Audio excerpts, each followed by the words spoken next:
The greatest conqueror in human history didn't die in battle. Modern science believes he was buried alive by his own men. Picture this. You've conquered the known world before hitting 30. You're worshipped as a literal god. But suddenly, a rare neurological disorder paralyzes your entire body. Your mind is 100% awake. You can hear your generals weeping. You feel the cold stone beneath you. But your doctors, they think you're dead. Your skin is ice cold, and your breathing is completely gone. That's right, when Alexander the Great was tossed into his royal coffin, he was likely still alive, trapped inside his own body, screaming in total silence. From a privileged kid with a tyrant father to an unstoppable warlord with an ego the size of the Milky Way, and finally, a tragic end fueled by way too much partying. Today, we're peeling back the curtain on the man who speedrun global conquest faster than anyone in history.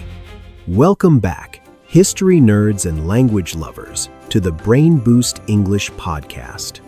I am your host, and today we are learning English through one of the most wild, dramatic, and borderline ridiculous stories ever recorded in the annals of history. Grab your favorite snack, get comfortable, and let us dive headfirst into the madness. Let us rewind the clock and travel back in time to ancient Pella, the bustling capital of Macedonia. Now, when you think of ancient Greece, do not picture guys in clean white togas politely debating philosophy under marble pillars. Macedonia back then was a rugged, hardcore, mountainous place full of muscular, rough-around-the-edges warriors who preferred to solve their diplomatic disagreements with heavy, sharp objects rather than words. Into this chaotic and intensely competitive world, our golden boy, Alexander, was born. His father was King Philip II, a battle-hardened, one-eyed warlord with massive political ambitions and an infamous talent for drinking absolutely everyone under the table. Philip was a military genius who transformed a bunch of farmers into a terrifying, professional army armed with unbelievably long spears called sarissas. But while Philip was out conquering neighboring tribes, Alexander was spending a lot of time with his mother, Queen Olympias. Let us just say Olympias was a very unique and terrifying lady. She was deeply mystical, notoriously kept enormous pet snakes sliding around in her bedroom, and constantly brainwashed her young son. From the time Alexander was a toddler, Olympias whispered in his ear that King Philip was not his real dad. Oh no. She convinced him that his true biological father was none other than Zeus, the lightning-throwing king of the Greek gods himself. Talk about setting a kid up for some massive daddy issues and an explosive superiority complex. When your own mother repeatedly tells you that you are a literal demigod, you do not exactly grow up dreaming of a quiet, humble life as a local accountant. Philip, knowing his son was destined for greatness, wanted him to be the ultimate intellectual and physical weapon. So, he hired the greatest mind of the ancient world, the legendary philosopher Aristotle, to be Alexander's private tutor.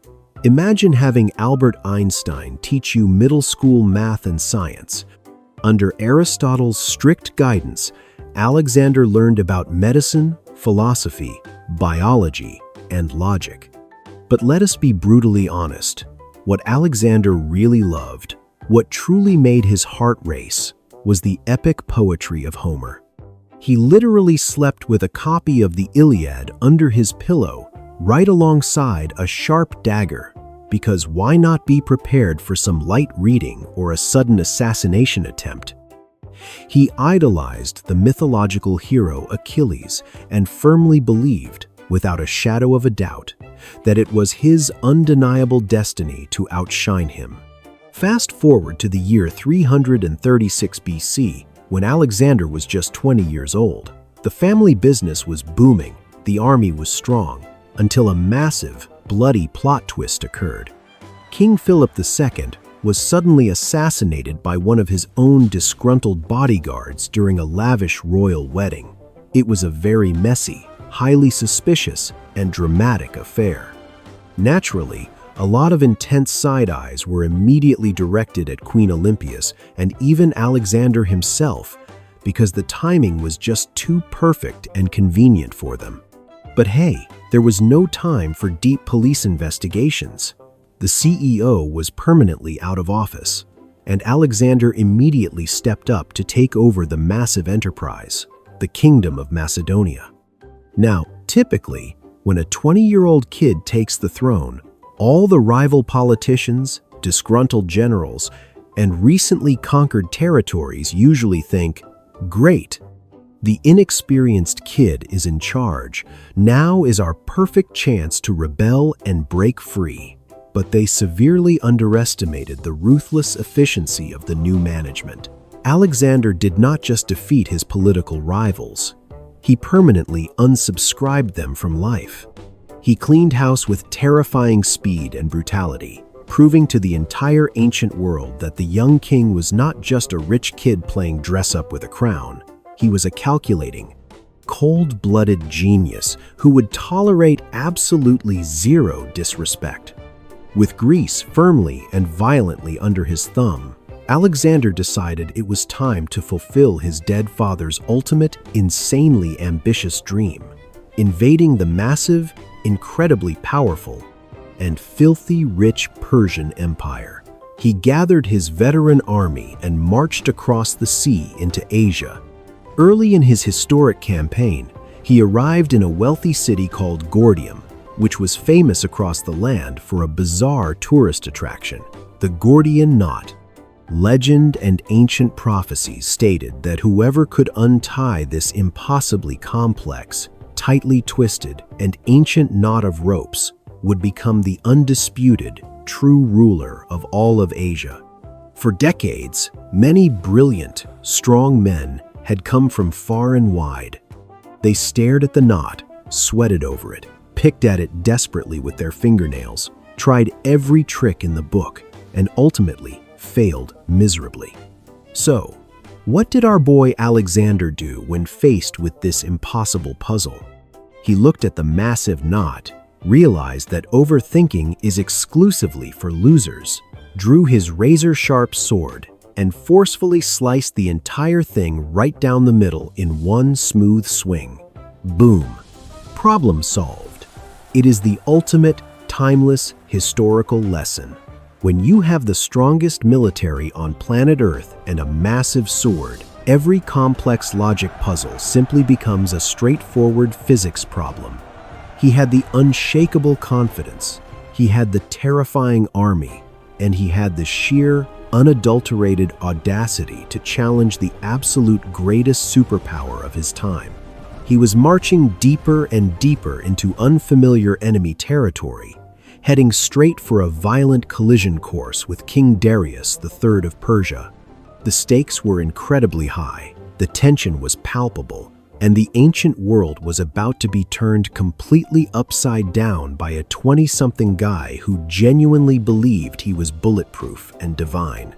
But how exactly did this young Macedonian upstart make the most powerful, wealthy king in the known world run away like a terrified track star? And what exactly happens when a human being's ego grows so unimaginably massive that his own loyal, battle-hardened soldiers decide they have had enough and pull the plug on his wild dreams? We are just getting to the juicy, dramatic part of the story, my friends. Before we continue this epic saga, do me a massive favor. Smash that like button. Subscribe to the BrainBoost English Podcast so you never miss a crazy history lesson. And drop a comment below letting me know what you would do if you were Alexander facing the Gordian Knot. Now, the vast Persian army is waiting. The war elephants are getting restless, and things are about to get incredibly chaotic. Welcome back. So, when we last left our hyper-ambitious, sword-swinging protagonist, he had just completely destroyed the Gordian Knot and was marching straight into the heart of the mighty Persian Empire. Now, King Darius III of Persia was not exactly a pushover. He commanded an unbelievably massive army, heavily armored chariots, and resources that Alexander could only dream of. But Darius was about to learn a very harsh, very humiliating lesson about the sheer, unstoppable force of a highly motivated 20-something kid with a massive superiority complex. At the legendary battles of Issus and later Gaugamela, Alexander unleashed his tactical brilliance. He did not just sit back and command from a safe distance like a normal, reasonable monarch. Oh no, Alexander personally led his elite cavalry, known as the Companions, charging like a caffeinated honey badger straight toward the center of the Persian lines, aiming directly for King Darius himself. Imagine being Darius.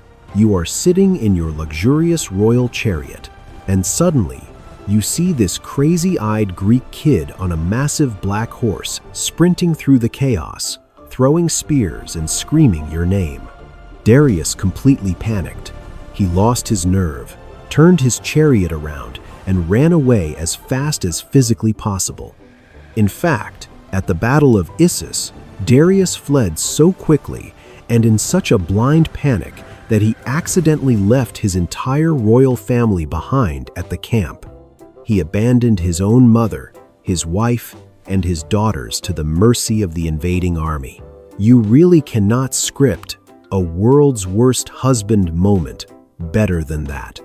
To his credit, Alexander actually treated the royal hostages with immense respect and luxury, which turned out to be an absolutely brilliant public relations move that made him look incredibly heroic across the ancient world. With the Persian king constantly running away like a terrified track star, Alexander essentially walked into Egypt, which was under Persian control at the time. The Egyptians, who absolutely despised the Persians, welcomed Alexander not as an invader, but as a glorious liberator. They threw him a massive parade and casually crowned him pharaoh. As if that was not enough to boost his already inflated ego, he visited a sacred oracle in the desert where the high priest officially greeted him as the literal son of Amun, the Egyptian equivalent of Zeus. At this point, Alexander's ego went completely supernova. He was no longer just the king of Macedonia. He genuinely believed he was a living, breathing god walking among mere mortals. He started adopting Persian royal customs, wearing fancy Persian trousers and silk tunics. Now, to the rough, beer-drinking, battle-scarred Macedonian veterans who had followed him from the start, wearing trousers was considered deeply offensive and ridiculous. But worse, Alexander demanded that his generals perform proskinesis, a Persian custom that required people to bow down and literally kiss the floor in his presence. His old friends were furious. They were like, "Boss, we have bled for you. We drink together. We are free men, and I am absolutely not eating dirt for you." The tension in the camp was thick enough to cut with a sword, and several close friends who dared to criticize him suddenly found themselves taking an early, permanent, and violent retirement. But Alexander's insatiable thirst for conquering was not satisfied. His internal KPI for world domination was still incomplete. So, he pointed his bloody sword further east, marching his exhausted men all the way to the lush, treacherous jungles of India. Here, the unstoppable Macedonian steamroller finally hit a massive, immovable wall. At the Battle of the Hydaspes, they faced King Porus and his terrifying battalion of armored war elephants. To the Greek soldiers, these giant beasts were basically the ancient equivalent of heavy military tanks. They won the battle, but it was a horrific, muddy, blood-soaked nightmare. The tropical monsoons were relentlessly pouring down, massive snakes were hiding in the brush, strange diseases were spreading, and the soldiers' armor was literally rusting off their bodies. Finally, standing at the banks of the Hyphasis River, the ultimate historical labor strike occurred. The battle-hardened army simply sat down in the mud and said, "Boss, with all due respect, we are completely done. We are wealthy beyond our wildest dreams, but we have not seen our wives, our children, or our homeland in 10 agonizing years. We are not taking one single step further into the unknown." Alexander threw a colossal, legendary temper tantrum. He stormed off, locked himself inside his royal tent for 3 solid days, and pouted like a spoiled toddler who was just told he could not have any more candy. But the army stood firm. Nobody caved. Realizing he could not conquer the rest of the world without his army, Alexander reluctantly and bitterly agreed to turn around and head back. But our golden boy was incredibly petty. "Oh, you want to go home?" he thought. "Fine, we will take the scenic route." To punish his men for their insubordination, he intentionally led them back through the Gedrosian Desert, one of the harshest, most unforgiving, waterless wastelands on the planet. It was a complete logistical catastrophe. Blistering heat, zero supplies, and sheer exhaustion wiped out thousands of his people. He lost more soldiers, innocent camp followers, and animals to the scorching sand of that desert than he ever did in a decade of fighting the Persians. It was arguably the most toxic, vindictive management decision in ancient history, intentionally starving your own employees as revenge for them demanding a little bit of work-life balance. Eventually, the battered and bruised survivors staggered back into the magnificent city of Babylon. Alexander was now the undisputed master of a sprawling, multi-continental empire. This was the perfect time to sit down, establish secure trade routes, build infrastructure, and actually govern his massive territories, right? Absolutely not. It was time for frat house levels of reckless partying. Alexander threw endless, mind-boggling banquets. After one particularly aggressive, back-to-back drinking marathon, he suddenly collapsed in severe pain.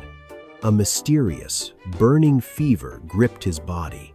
Day by day, the great conqueror grew weaker. First, he lost his ability to stand. Then, he lost his booming voice. Finally, a terrifying paralysis crept up his entire body. And this brings us back to that horrifying detail from the beginning of our story. When he finally stopped breathing, ancient historians recorded a miracle.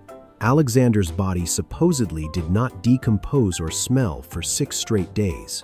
They claimed this was definitive, magical proof that he was truly a divine god. But modern science has a much darker, much more terrifying explanation. Many medical experts now believe that his heavy drinking, combined with a severe bacterial infection, triggered a rare neurological condition called Guillain-Barré syndrome. This condition causes complete and total paralysis, severely depressing the respiratory system so much that doctors without modern equipment cannot detect a pulse or a breath. This means that as his generals wept over his bed, as the embalmers prepared the spices, and as they eventually sealed him inside his magnificent golden sarcophagus, Alexander was likely completely, 100% conscious. He was fully awake, trapped inside the suffocating prison of his own motionless body, screaming in absolute terrifying silence as he was buried alive. A deeply ironic, claustrophobic end for a man whose entire life was defined by restless, unstoppable movement. But the chaos did not stop with his final breath. Before he lost his speech entirely, as he lay dying, his desperate generals leaned in close and asked the ultimate trillion-dollar question: to whom do you leave this massive, borderless empire? Alexander could have named his brother. He could have named a trusted regent to protect his pregnant wife. Instead, he used his final breath to rasp out 3 deeply chaotic, incredibly dramatic words: to the strongest. It was the ultimate historical mic drop, and simultaneously the absolute worst succession plan ever conceived. The moment he flatlined, his generals basically looked at each other, drew their swords, and immediately started tearing his glorious empire apart. They engaged in a brutal, decades-long battle royale that shattered everything Alexander had spent his entire life building. So, what is the ultimate takeaway from the wild, unbelievable life of Alexander the Great? Well, you can be an undefeated military genius, you can conquer the known world before you get gray hair, and you can have millions of people worship you as a living god. But at the end of the day, your entire legacy can still be permanently logged out of the server by a tiny infected mosquito, a bad batch of ancient wine, or a freak neurological disorder. And for the love of everything holy, if you ever manage to build a massive global empire, please just write a clear, legally binding will before you go out drinking. Thank you so much for tuning in to this episode of the BrainBoost English Podcast. If you enjoyed this wild ride through ancient history, do not forget to like, subscribe, and share this video with your fellow history nerds. Let me know in the comments below, do you think Alexander was actually buried alive? Or is it just a modern myth? Until next time, keep boosting your brain, keep practicing your English, and stay curious.